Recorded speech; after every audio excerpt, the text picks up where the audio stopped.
Oui, bonjour. Alors, je vais prendre 5 minutes pour vous expliquer en fait pourquoi on est là et comment on a construit l'intervention d'aujourd'hui.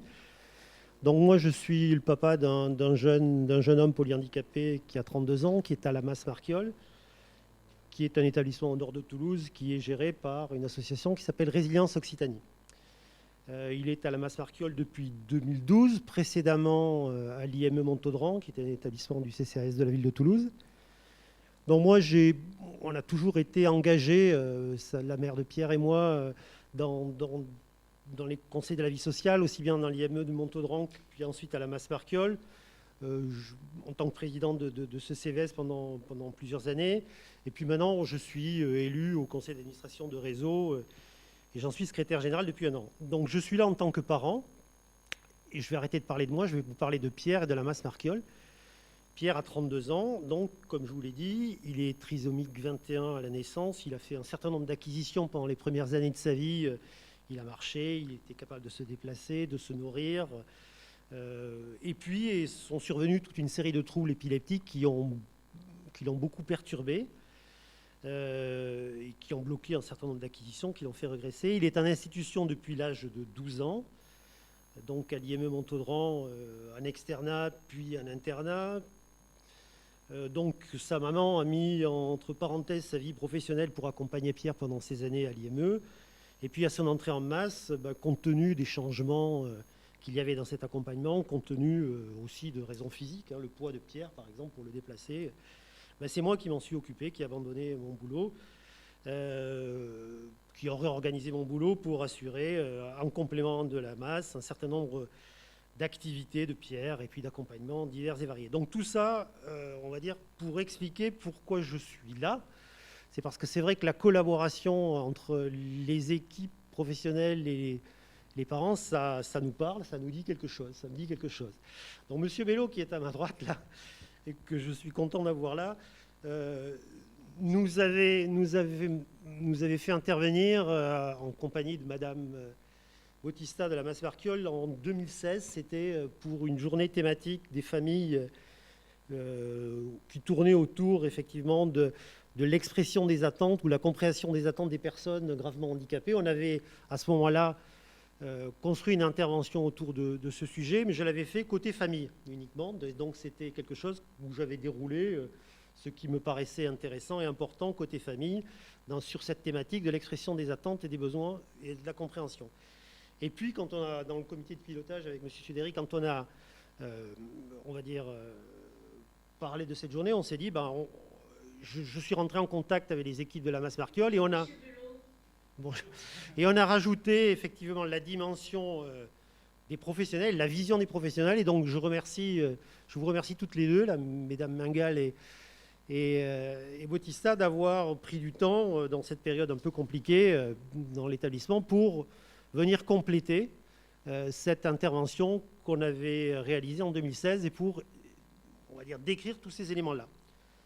Donc voilà, c'était un peu long. Si vous voulez le couper en montage, je vous le couperai. Mais c'était pour expliquer l'introduction et le pourquoi de ce truc-là. Donc effectivement, le sujet, c'est l'expression des attentes et des besoins des personnes gravement handicapées. Donc, dans une première étape, ce qu'on s'était posé comme question de notre côté, c'était qu'est-ce qui caractérise les familles dans cette problématique?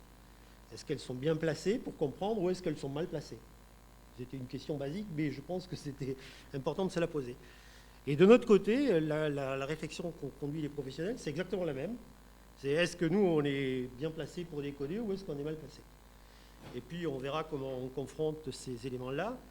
Et puis, on a, en fait, pour application pratique, on a regardé comment on pouvait appliquer ça à la fois à l'élaboration du projet personnel. On est resté très générique, vous rentrerez beaucoup plus dans le détail, M. Bello. On a regardé comment on pouvait collaborer autour de l'élaboration du projet personnel et ensuite, plus généralement, sur la participation à la vie institutionnelle, CVS par exemple, et la vie associative. Donc voilà pour l'introduction. Donc on en arrive à la première dimension, c'est qu'est-ce qui caractérise les familles dans la problématique en question? C'est, effectivement, on l'a dit plusieurs fois aujourd'hui, je pense, c'est la bonne connaissance historique, on va dire, des des attitudes, des comportements. Ça place les familles en bonne position pour décoder ce qui rassure, ce qui inquiète, ce qui est ressenti, ce que veut dire tel cri, ce que veut dire tel comportement. On vit avec nos enfants depuis la naissance, avec nos grands depuis la naissance. Donc, effectivement, ça, c'est la première étape. Et donc, je ne sais pas comment vous voulez qu'on fasse, mesdames. Est-ce que vous voulez qu'on se fasse en duo comme on l'avait prévu, c'est-à-dire que vous donniez en face ce que vous avez imaginé comme vision complémentaire à mon item? Allez-y. Alors, en parallèle, sur ce que vous venez de dire, Monsieur Nouvel, déjà bonjour à tout le monde.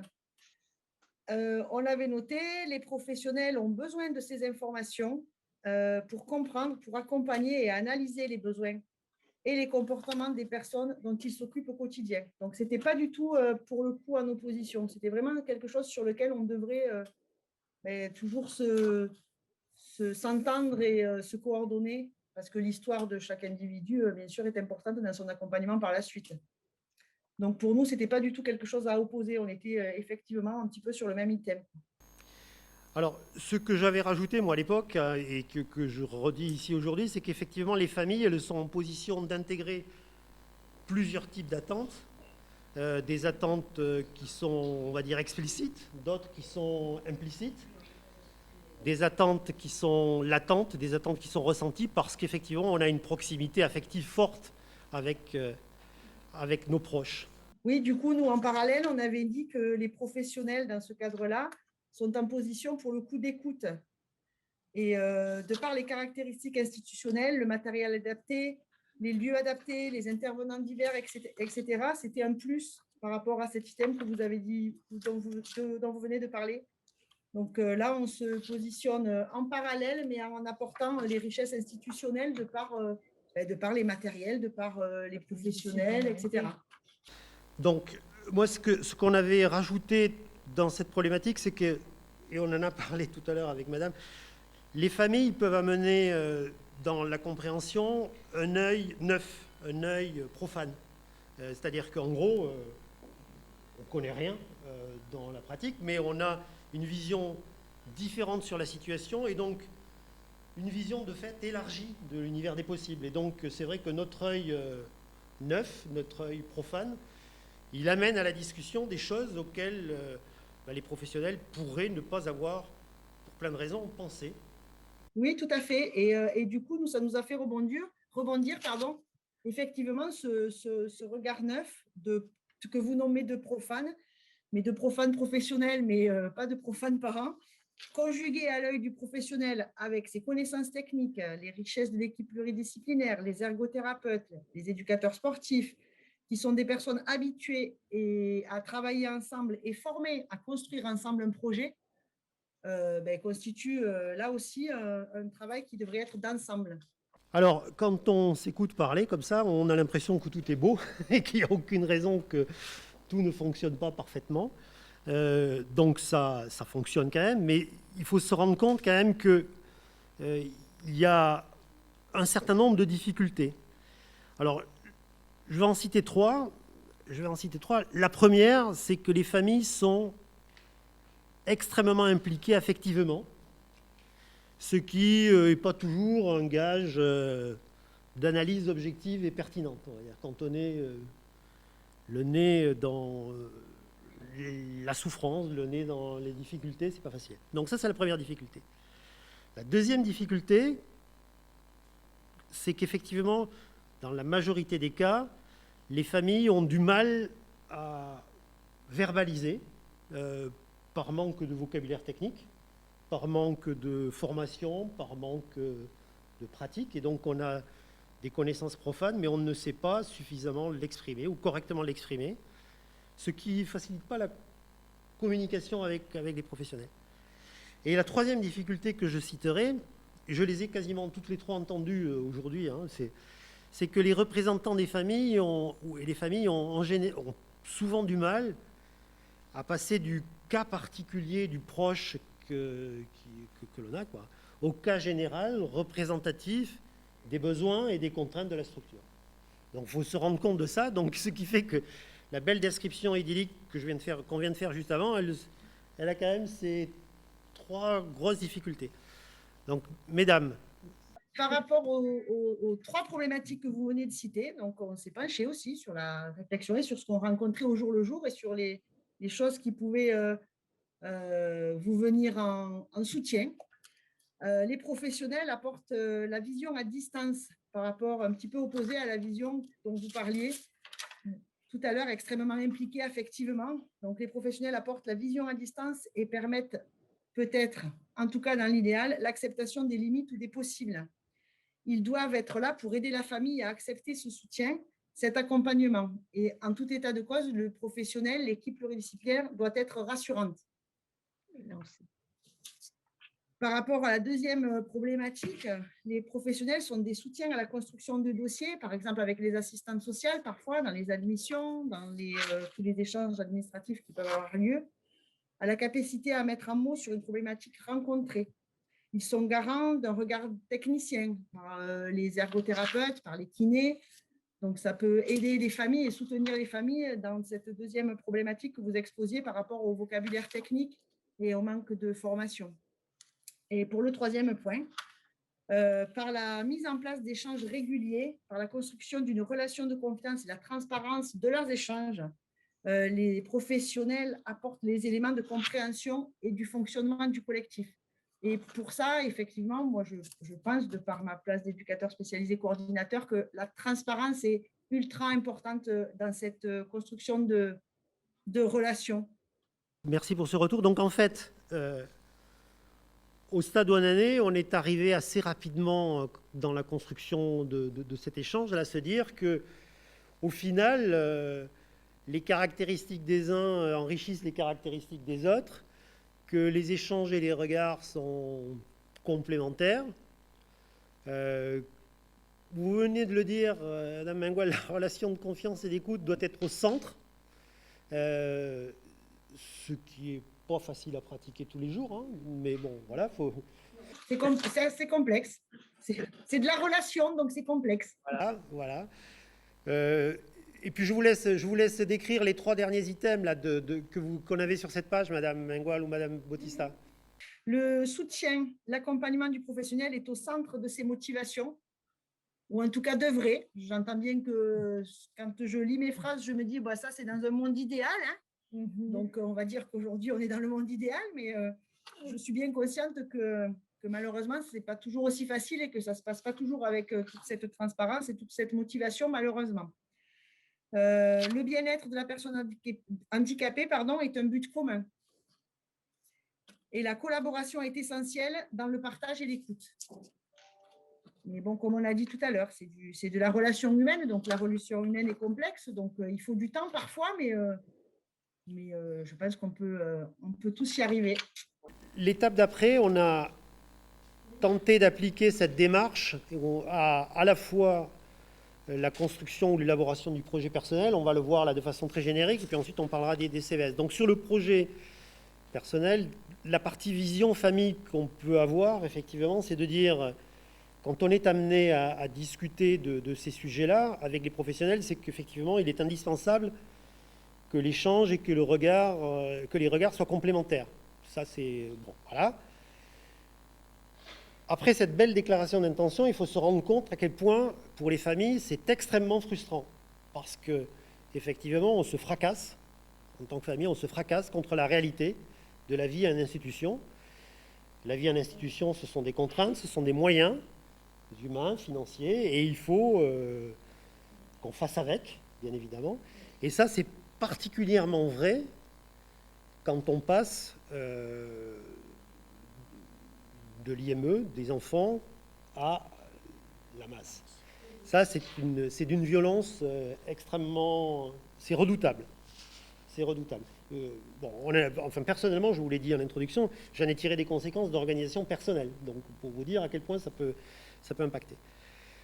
Donc, bon. Et puis, il y a un autre sujet qui a été également abordé et que je voudrais pointer là, qui est effectivement que la participation des familles dans l'élaboration de ce projet, ça interroge sur qu'est-ce qui est bon pour notre proche. Qu'est-ce qui est bon pour notre proche? Et là, c'est vrai que c'est pas facile pour beaucoup de familles d'éviter les projections. Je voudrais qu'il conserve ses acquis. Je voudrais qu'il augmente ses acquis. Si je parle de Pierre, par exemple, dans le cas précis, il a été capable de se mouvoir, de se déplacer, de marcher. Il n'est plus capable aujourd'hui. Pour nous, la tentation est grande de pousser les structures à faire en sorte qu'ils continuent à marcher. Et la question qu'on doit se poser, c'est de dire, est-ce que c'est ce qu'il veut lui, est-ce que c'est son bonheur à lui? C'est un questionnement qui n'est pas facile. Et là, c'est vrai que heureusement qu'on a une approche professionnelle pour nous aider à relativiser tout ça. Alors, la vision professionnelle du projet personnalisé, on avait noté que le dialogue devait y être constructif. Le rôle du professionnel par son investissement et son professionnalisme est de le rendre acceptable auprès des familles. C'est un petit peu ce que vous disiez. Du chemin reste à parcourir ensemble pour éviter les projections des uns et des autres. Parce que le professionnel aussi, parfois, il a ses propres projections. On y travaille dessus, mais il y a aussi du chemin à parcourir avec ces projections-là. Chaque entité doit être à l'écoute et ne pas perdre de vue la personne au centre des débats, entre guillemets, et analyser pour les uns, interpréter pour les autres les demandes latentes de la personne handicapée dans l'impossibilité d'exprimer ses propres et réelles attentes. Ok, alors sur ce sujet du projet personnel, je pense que M. Bello va nous en dire beaucoup plus tout à l'heure. Donc on va avancer sur la partie vie institutionnelle et plus spécifiquement dans les conseils de la vie sociale. C'est vrai que les familles sont institutionnellement appelées à participer et que c'est extrêmement important, je pense. Il faut vraiment les engager à le faire. C'est un œil extérieur au fonctionnement qui est extrêmement intéressant. Elles peuvent être source de propositions, bon, avec des difficultés, toujours là pareil, ces difficultés de passer du cas particulier de son proche au cas général. Et puis, cette instance, ça ne doit pas être un lieu de recueil des revendications diverses et variées, mais c'est un lieu d'échange collectif. Donc ça, il y a à la fois un élément extrêmement positif et quelques difficultés, quelques biais qu'il faut arriver à lever. Donc effectivement, côté professionnel, mesdames. Ça permet aux professionnels de questionner leur fonctionnement. Et ça leur permet d'entamer une réflexion ensemble avec la connaissance des éléments afin de dégager des axes d'amélioration et de faire des progressions conjointes.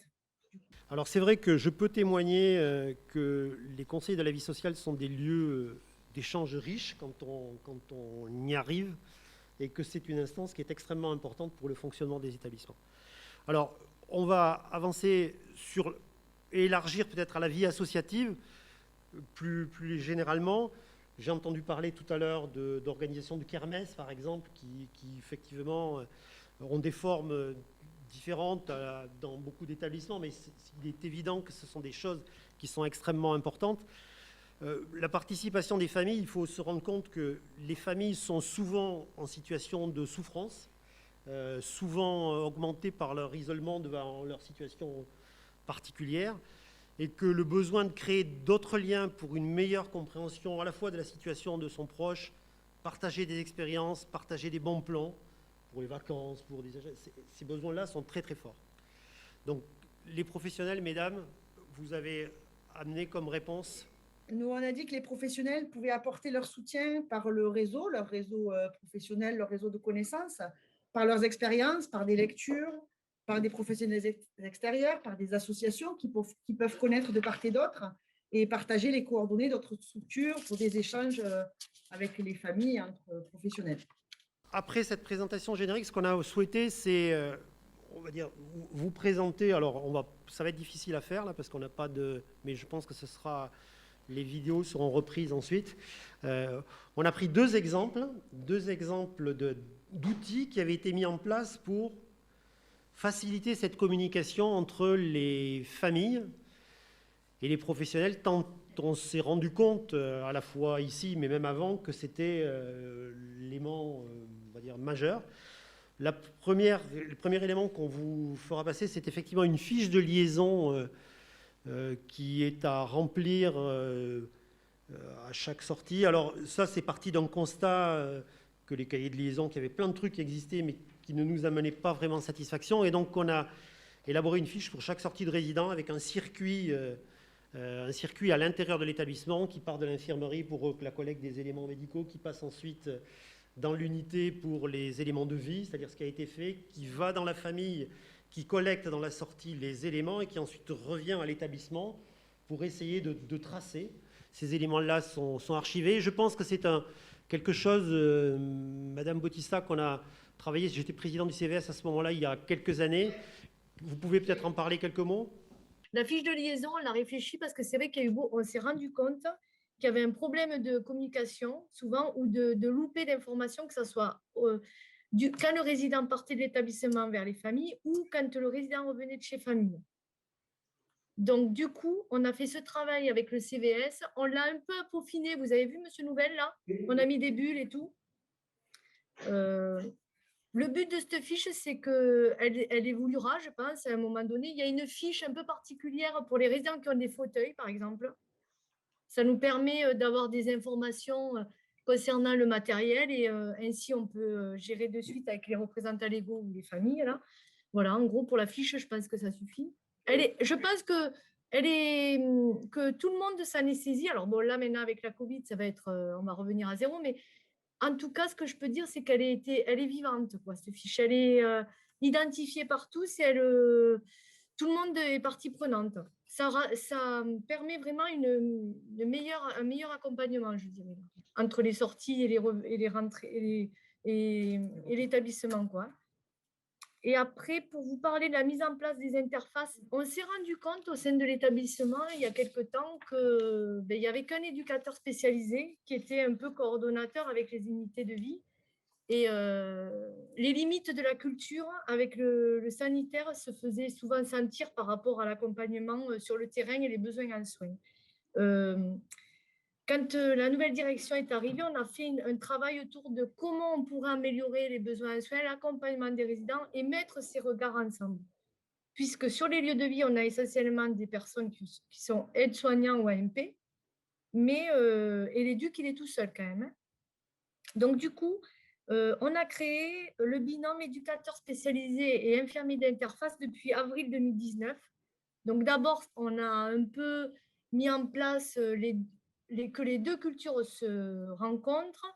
Le but, là, c'est actuellement, alors là, je vous fais une synthèse. Actuellement, le binôme fonctionne très bien puisque aujourd'hui, ils ont pris chacun leur propre rôle. Ils interviennent aux réunions en binôme au niveau des accompagnements du quotidien, comme les réunions de coordination, parce que sur les lieux de vie, il y a toujours des questionnements sur les deux versants, aussi bien de l'accompagnement que du sanitaire. Du coup, ils amènent une réponse rapide pour pouvoir prendre en charge les résidents ou avoir des axes d'amélioration ou des axes de travail, en fait. Ces interfaces permettent un relais et une relation plus facilitante avec les familles et les représentants légaux, du fait que sur les lieux de vie, il y a souvent aussi la gestion du quotidien ou des gens qui ne sont pas là ou des absences, beaucoup de turnover. Enfin, moi, je vous passe le quotidien des établissements. Et les interfaces, ils sont là du lundi au vendredi. Du coup, ils sont sur tous les lieux de vie régulièrement. Ils mangent sur les lieux de vie. Ils font des réunions avec eux. Ils travaillent sur des projets.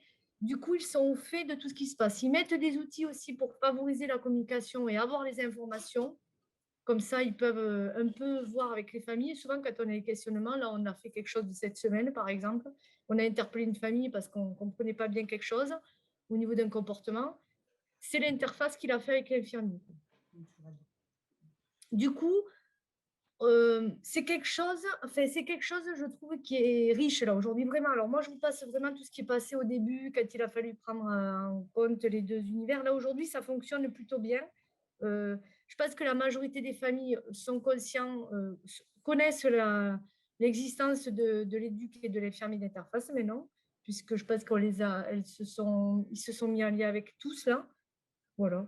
Je pense que je vous ai synthétisé. Est-ce que c'est OK? Oui, non, c'est bien, merci. C'est effectivement la dimension organisationnelle de la structure pour essayer de répondre à cette problématique d'amélioration de la communication qui est le facteur clé de succès, on va dire, dans tous les sujets qu'on vient d'aborder. Merci en tous les cas, toutes les deux. Donc on peut simplement pour terminer par un petit clin d'œil pour dire qu'effectivement, on a décrit Alors, on n'est pas dans un univers de bisounours, mais on a décrit ce qu'on espère qui fonctionne tous les jours. Parce qu'effectivement, un point essentiel, c'est que là, je me mets côté famille, des proches qui se sentent écoutés. Enfin, ça nous permet d'être mieux dans nos baskets. Et donc, je pense que c'est tout bénéfice pour la personne lourdement handicapée qui perçoit cet apaisement. Parce que je pense que c'est extrêmement douloureux pour une personne lourdement handicapée de sentir que sa famille, ses proches, n'a pas confiance dans la structure à laquelle elle est confiée. Donc ça, c'est de notre côté. De votre côté, vous avez rajouté, Madame Mengual, de façon très pertinente, quelque chose que je vous laisse dire. J'ai cherché quand même pour mettre un parallèle à votre petite expression, les proches se sentant écoutés, se sentent mieux dans leur basket. Donc j'ai cherché, j'ai trouvé. Et pour ma part, des professionnels engagés se sentent droit dans leurs bottes. Voilà. Ce qui est tout bénéfice pour la personne lourdement handicapée qui percevra l'apaisement et l'engagement, et tout bénéfice pour l'institution qui grandit d'échanges riches, calmes et constructifs avec les familles. C'est ça. C'est ce qu'on souhaiterait. C'est notre vœu pour 2021.